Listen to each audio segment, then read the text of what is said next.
you go back to school, you start studying business administration. I feel like this coincides with you pursuing acting classes. You now have moved from Miami to LA.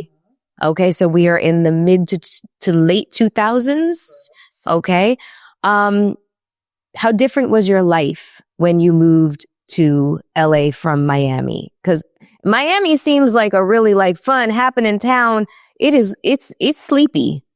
It's sleepy. Yeah. You know, it's fun when everybody descends on it for like Art Basel or Memorial Day or whatever else is happening. But then the rest of the time, it is a sleepy town, you know? I needed to get out. Yeah. So I got out and I moved to LA and I ended up living in LA for 15 years. That's a bid.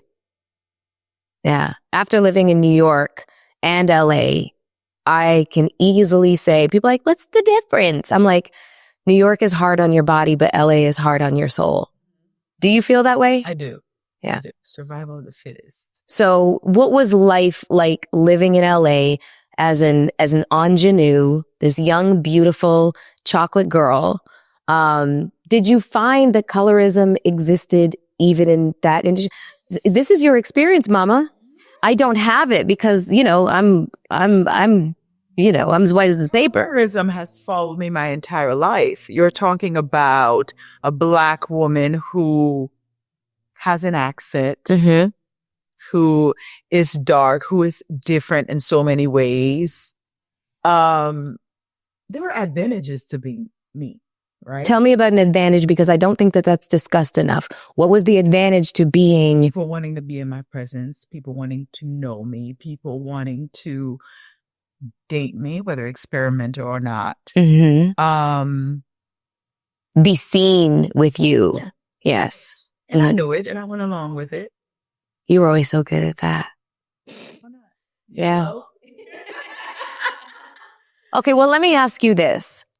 We're talking a lot about colorism and, you know, just different situations that you, experienced highs and lows in. How did it affect you mentally? Because, you know, now we have a whole different vocabulary about mental health. Yes. Than we did back then. It was just shut the fuck up. Just, this is life. School of hard knocks. This is what it is. You know, gift and a curse. So don't complain. So how did colorism affect you, like your mental health? Now that you are much more in touch with the soft marshmallow version of yourself. Marshmallow. I call her Marshmallow now because her kids and her husband have softened her out. Christ she was like a jagged edge. Oh God, I want to tell the story about the tequila bottle.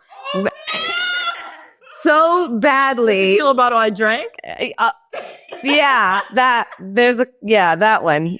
No, okay, but all seriously, how did it show up in your mental health? Like, what did you have to do? How did you have to reconcile, you know, overhearing these really negative comments made just about your complexion, because it's not about your beauty. Right. I never told you this, right? We've been friends for like almost 20 years? Yes. I grew up with my aunts bleaching their skin. Can I ask, and I don't mean any offense by this, this is genuinely a question, because it's a cultural thing in parts of Africa. Is it also a cultural thing in Haiti? Yes. Okay, I did not know. The men are attracted to lighter women. Okay.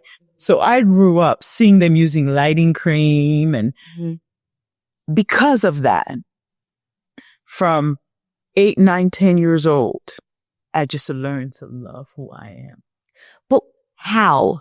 I don't know. You can't think of the moment that, let me give you an example. My own personal example, and then maybe you find the example for yourself.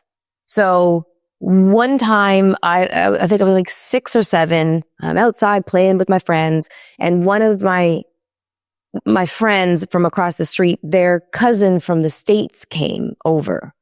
And they're all white. I grew up in an all Italian neighborhood, but I didn't really notice that there was a difference between me and them, complexion wise, hair texture wise, the fact that I had one white parent, one black parent at home, and they had more of a homogenized family unit, you know, aesthetically.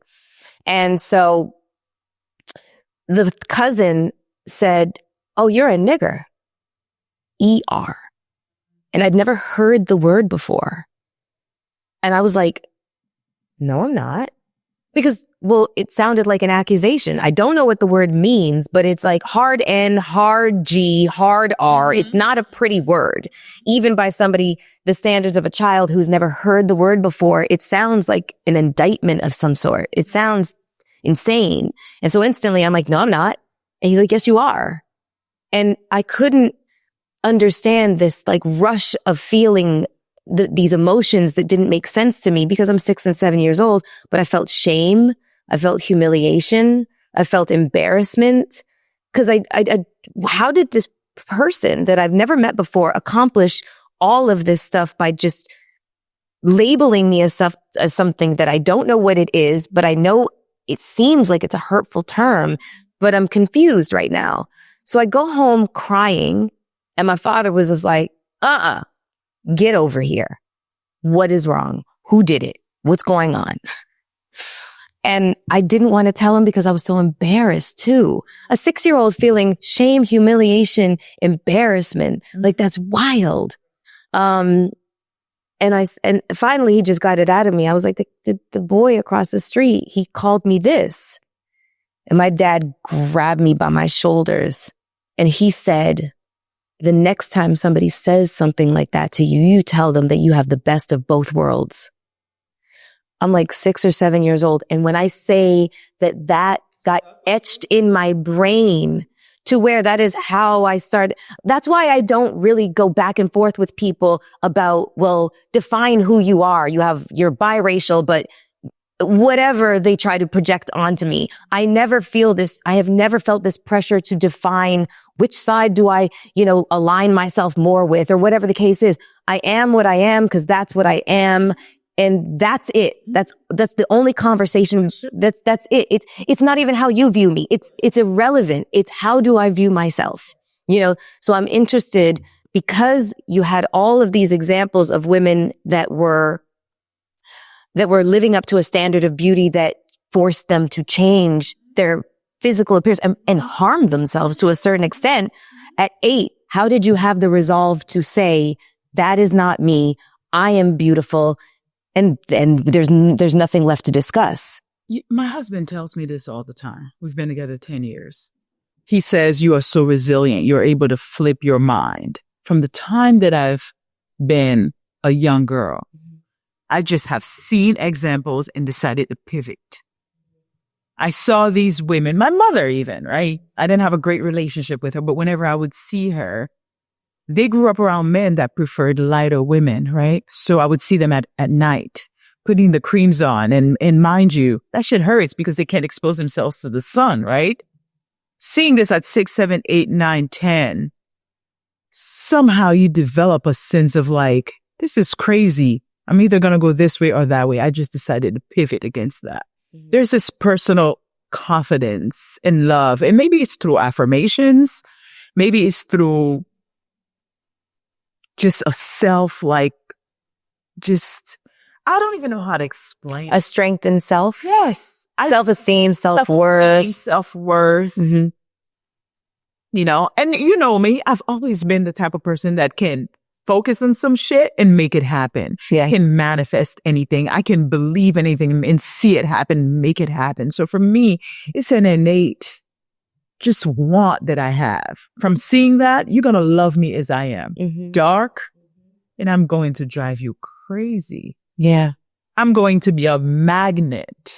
One of my affirmations are, when I walk in the room, the energy changes. You better say that. Yes, it does. So I believe in it. And being dark hasn't stopped me from getting everything I want. I love that. That answers your question. It does. I still don't know what it was. Maybe it's from watching them doing this shit. And And that might just be enough. It was a visual of something that you just saw as your soul sensed it was, in spirit sensed it was just wrong. I remember one night I saw my aunt, and she lives in Boston now. We're not too close. She would put Clorox in the tub and just lay in it. Oh my God. Yeah, because the person she wanted to marry only liked light women. And this is in Haiti. This is true. I'm 8 years old on the island, and I'm seeing this, right? I'm seeing the women that my father are all lighter. Yeah. And the ones that aren't get light within 6 months. Did your father ever say anything to you that indicated that you were a lesser form of beauty? Because never. That's very ironic. That's very ironic that he would maybe verbally or non-verbally indicate to women that my preference is light, but for his daughter, he would never say anything that would ever make her feel like she had to change. That is interesting. My father made me the strong person that I am today, because he told me to stand in who you are. You know what I mean? Be strong. Yeah. You know what I mean? Because Mm-hmm. I don't have any issue with men because my father was in my life. Yeah. I have an issue with vulnerability and soft. Yeah, you do. Women because my mother wasn't in my life. Yeah. So for me, although this is what he liked, he just pumped us up with, confidence and knowing that you're the prize and all of that stuff.